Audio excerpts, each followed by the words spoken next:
হাজরা মোড়ে আপনাদের যেতে হবে না, এটাই প্রশাসনিক সিদ্ধান্ত। আপনি পরে তার থেকে 100 মিটার দূরে আপনি আছেন, বেশি দূরে নেই। আপনাকে আমি ম্যাক্সিমাম এই কালীঘাট রোডের ক্রসিং অব্দি অ্যালাউ করব। এখানে আপনি মিটিং করুন,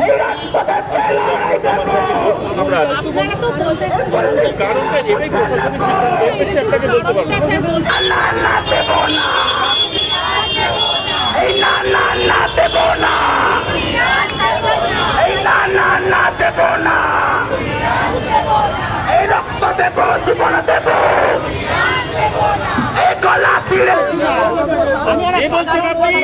আরেকবার বলুন। আপনাদের কথাটা বুঝতে পারলেন আপনি? আপনাদের রাজবিহারীর যেটা বলা হয়েছে যে আপনারা সেরকম আপনাদের প্রোগ্রামটা আপনাদের ছিল, যদি কতটা সময় আপনারা করতে চান সেটা ওখানে করতে চান, তার জন্য আমাদের অ্যারেঞ্জমেন্ট আছে। ছিল আমাদের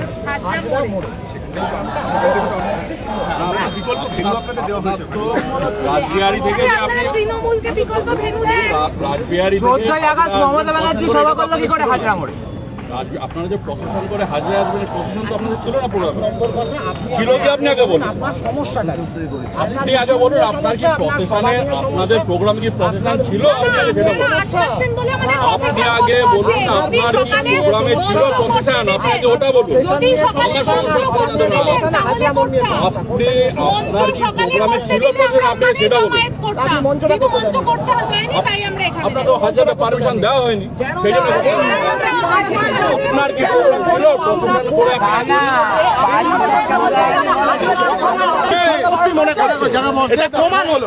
আর ওই পৈতৃক সম্পত্তি রক্ষা করবার দায় এই সাদা উর্দি আর খাকি উর্দিদের, যারা এখনো পর্যন্ত অভয়াকে বিচার দিতে পারেনি, যারা অভয়ার মাকে মেরেছে রাস্তাতে, যারা গোটা কলেজ ক্যাম্পাস, এই কলকাতা জেলার প্রত্যেকটা কলেজ ক্যাম্পাসে ক্রাইম সিন্ডিকেটের কুল কিনারা করতে পারে না, যারা প্রতিদিন আশুতোষ কলেজের ভেতরে ঘটে চলা ক্রাইম সিন্ডিকেটের মাতব্বররা এদেরই থানার ভেতরে ওসির ঘরে গিয়ে পায়ের ওপর পা তুলে বসে থাকে, কিছু করতে পারে না।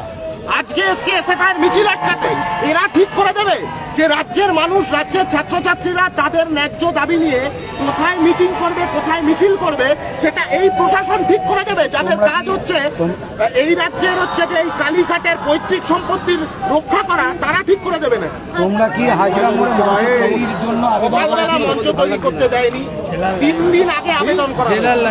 এখানে উপস্থিত আছে আমাদের জেলার সম্পাদক সভাপতি দিদিতি বর্ণনা, ওরা অ্যাপিল করেছিল জয়েন্ট সিপি হেডকোয়ার্টারের কাছে, তারপরেও মঞ্চ তৈরি করতে দেয়নি। সকালে জমায়েত হয়েছিল রাসবিহারী মোড়ে, মিছিল করে যাওয়া হচ্ছিল।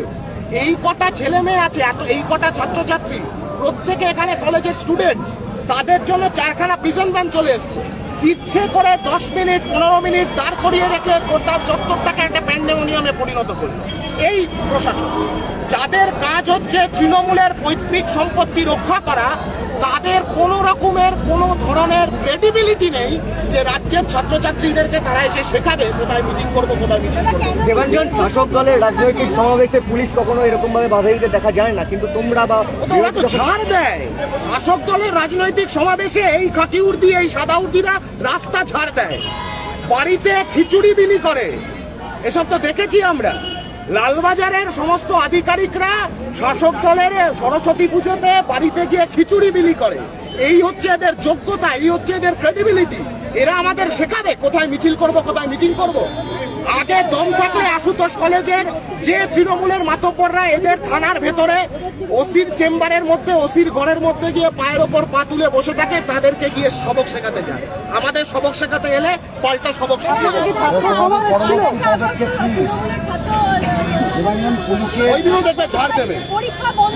পুলিশ অলরেডি প্রেজেন্ট ভ্যান দিয়ে রাস্তা ব্লক করেছে, তোমাদের এখানে বলেছে যে এখানেই তোমরা অবস্থান করতে। প্রমাণ হয়ে গেল, পরবর্তী পদক্ষেপটা কি হয়ে গেল যে ছাত্রছাত্রীরা রাস্তা ব্লক করে অসুবিধা করছে না, পুলিশের প্রেজেন্ট ভ্যান রাস্তা ব্লক করে সাধারণ মানুষের অসুবিধা করছে। তোমরা কি করবে? পরবর্তী পদক্ষেপ কি? এই এখানে হবে মিছিল হবে, তারপর আমরা সভা করবো নির্দিষ্ট জায়গায়। আপনারা তো রাজনৈতিক সমাবেশ না, 15 মিনিট সময় বেঁধে দিচ্ছে, তাহলে আপনাদের মিছিল করতে বাধা দিচ্ছে। ওই তো বললাম টিএমসিপির 28শে আগস্ট এইখানে যাদের যাদের দেখতে পাচ্ছ সবার ছবি তুলে নিয়ে যাও, যারা যারা প্রশাসনিক আধিকারিকরা আছে তাদেরকে দেখবে মেয়র রোডে রাস্তা ঝাড় দিচ্ছে, এটাই এদের কাজ। পুলিশ সময় মেনে নিচ্ছে, 15 মিনিটের বেশি বসাতে পারবেন না। উনি তো 15 মিনিট সময় বেঁধে তো কোনো আইনের শাসন নেই তো রাজ্যে, রাজ্যে তো আইনের শাসন নেই, রাজ্যে তো কালীঘাটের শাসন আছে। সেই কালীঘাটের শাসনের মধ্যে, সেই কালীঘাটের শাসন প্রণালীর মধ্যে অন্যতম মূল কথা হচ্ছে যে হাজরা মোড়ে কোনো মানুষজন তারা কোনো ধরনের রাজনৈতিক কথাবার্তা টু শব্দটিও করতে পারবে না। আর সেই কালীঘাটের শাসন রক্ষা করার দায়িত্ব হচ্ছে এই সমস্ত খাঁটি উর্দি আর সাদা উর্দি।